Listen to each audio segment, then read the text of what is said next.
L'Union européenne, sous la direction d'Ursula von der Leyen, est sur le point de franchir une étape audacieuse et potentiellement dévastatrice pour l'avenir de ses États membres et pour la souveraineté des nations d'Europe. Un plan de réarmement de l'Europe est imposé avec une proposition de mobiliser jusqu'à 800 milliards d'euros pour renforcer la défense du continent. Cependant, il ne s'agit pas simplement d'une tentative de renforcer les capacités militaires de la région. Ce qui est en train de se préparer est un coup stratégique pour consolider davantage le pouvoir de la Commission européenne, CE, sur des questions cruciales de la politique intérieure des pays membres, sapant leurs autonomies et, pire encore, créant un scénario où la souveraineté nationale est mise en péril. Ce projet, dans son essence, pourrait déclencher une crise sans précédent, plaçant les nations européennes sur une trajectoire de collision interne et, potentiellement, même en conflit armé. Imaginez la tension croissante entre les pays qui souhaitent conserver leur propre politique de défense et ceux qui recherchent une plus grande centralisation à Bruxelles. L'imposition d'un contrôle militaire unifié, sans consultation adéquate des États membres, pourrait devenir l'étincelle d'une guerre politique au sein même de l'Europe. La perspective d'un super-État européen, dans lequel la Commission européenne deviendrait l'autorité principale en matière militaire, pourrait amener les pays les plus résistants à défier Bruxelles de manière de plus en plus agressive, créant un climat de méfiance et de désintégration interne. Si vous partagez la préoccupation pour l'avenir de la souveraineté européenne et comprenez les conséquences d'un tel plan, laissez un like et abonnez-vous, car cette discussion est cruciale pour nous tous. L'ancien eurodéputé Jacek Saryusz-Wolski, du parti Droit et Justice, PIS, a exprimé des préoccupations sérieuses concernant ce projet qu'il considère comme une étape significative vers la fédéralisation de l'Union européenne. Pour lui, la proposition d'Ursula von der Leyen représente une attaque claire contre l'autonomie des États-nations d'Europe et une centralisation du pouvoir entre les mains de la Commission européenne. La tension entre la souveraineté nationale et le pouvoir croissant de Bruxelles devient de plus en plus évidente, et cette proposition représente l'un des plus grands défis pour le modèle de gouvernance que l'Europe a tenté de préserver. La proposition inclut la création d'un nouveau fonds de 150 milliards d'euros qui serait utilisé par la Commission européenne pour accorder des prêts aux États membres pour l'achat d'armements. Ce fonds, selon le plan, fonctionnerait de manière similaire à l'instrument SURE, créé lors des premiers mois de la pandémie de Covid-19, mais avec un objectif complètement différent. Par ce mécanisme, la Commission européenne n'accorderait pas seulement des prêts aux pays, mais imposerait également des conditions rigoureuses pour que les nations aient accès aux ressources. L'objectif explicite est d'utiliser le budget de l'Union européenne comme garantie pour obtenir des prêts substantiels sur les marchés financiers et les transférer aux États membres afin qu'ils puissent réaliser des acquisitions d'équipements militaires. Parmi les éléments prioritaires figurent des domaines stratégiques tels que la défense aérienne, les antimissiles, les systèmes d'artillerie, les drones et même la mobilité cybernétique. Ce mouvement soulève une question centrale.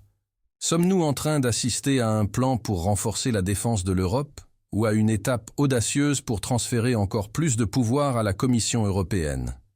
Le risque inhérent à ce plan, comme l'a souligné Saryusz-Wolski, est qu'il permet à la Commission européenne de s'approprier une autre sphère de compétences exclusives des États membres, en l'occurrence la défense nationale. La proposition suggère que les gouvernements nationaux devraient soumettre des plans d'acquisition conjointe pour les armements, et la CE aurait une influence directe sur les armements achetés, par le biais d'un système d'intérêt européen.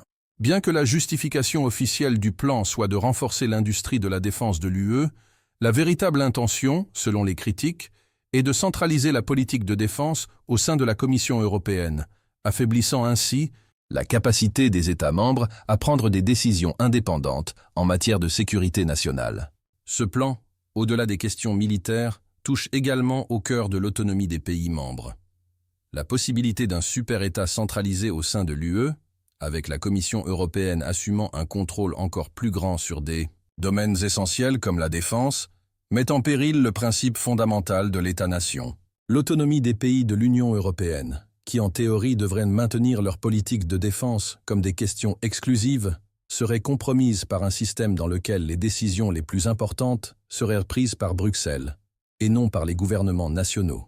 Dans ce scénario, chaque État membre perdrait une partie significative de sa souveraineté au profit d'une centralisation qui pourrait être irréversible. Un autre point crucial soulevé par Saryusz-Wolski est la clause « acheter européen » qui pourrait être utilisée pour favoriser l'industrie de la défense de l'UE, limitant les achats d'armes en dehors de l'Union. Cet aspect de la proposition pourrait créer un conflit avec les pays membres qui achètent des armements auprès de fournisseurs extérieurs à l'Europe, comme les États-Unis.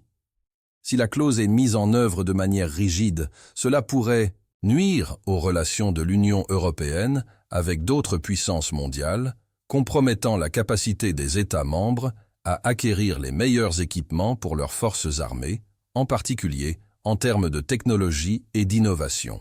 De plus, le risque d'une rébellion des gouvernements qui préfèrent acheter auprès de fournisseurs étrangers, comme les États-Unis, pourrait être significatif, ce qui pourrait générer des tensions internes au sein même de l'Union européenne. La proposition de réarmement n'est pas seulement une question de défense militaire, mais aussi une manifestation des tensions géopolitiques croissantes sur la scène mondiale.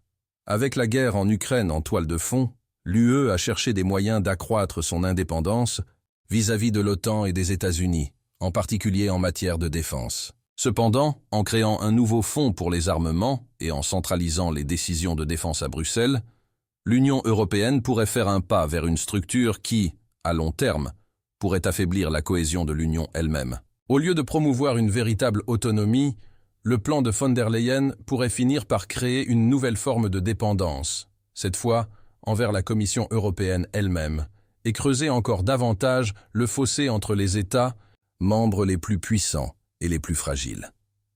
Ce mouvement s'inscrit également dans un programme plus large de Macron et d'autres dirigeants européens, qui ont fait pression pour la création d'une Europe plus forte et une intégration accrue de l'Union européenne. Bien que le président français, Emmanuel Macron, ait défendu la nécessité d'une autonomie stratégique pour l'Europe, sa vision d'une défense commune pourrait être une autre étape vers une plus grande centralisation du pouvoir. La question fondamentale qui se pose est de savoir si les pays européens, dans leur quête de plus de pouvoir militaire, seront prêts à céder davantage de contrôle sur leurs politiques internes à Bruxelles, comme le propose le plan. La réponse à cette question déterminera l'avenir de l'équilibre des pouvoirs au sein de l'Union européenne. En fin de compte, la proposition soulève des questions sérieuses sur l'avenir de l'Union européenne. Si la Commission européenne peut contrôler des domaines aussi sensibles que la défense, que restera-t-il pour les États membres? Serions-nous en train d'assister à la naissance d'un super-État européen? Ou s'agit-il d'une manière pragmatique de faire face aux défis militaires et géopolitiques du XXIe siècle? Le fait est que l'équilibre des pouvoirs au sein de l'UE est clairement en train de changer, et les prochaines étapes seront décisives pour l'avenir de l'Europe et de sa souveraineté nationale. Saryusz-Wolski a raison dans son avertissement, le plan de réarmement de l'Europe n'est pas seulement une question de sécurité, mais une question de souveraineté et d'identité nationale. Les États membres de l'Union européenne doivent réfléchir sérieusement aux implications de ce nouveau modèle de défense, qui pourrait placer la CE sur une voie de centralisation dangereuse et saper l'indépendance des pays qui composent le bloc. L'avenir de l'Europe sous cet aspect pourrait être en jeu. Ce débat ne concerne pas seulement des questions militaires et économiques, mais aussi des valeurs fondamentales qui définissent l'identité de l'Europe. La souveraineté des États membres et la capacité de maintenir un contrôle significatif sur leur propre politique de défense sont des aspects centraux pour l'avenir de l'Union européenne. L'implication croissante d'Ursula von der Leyen et la pression pour une intégration plus profonde mettent en péril ces principes, et il est essentiel que les dirigeants européens, comme Macron, considèrent les conséquences d'un plan qui pourrait redéfinir le rôle des États-nations au sein de l'Union européenne pour toujours.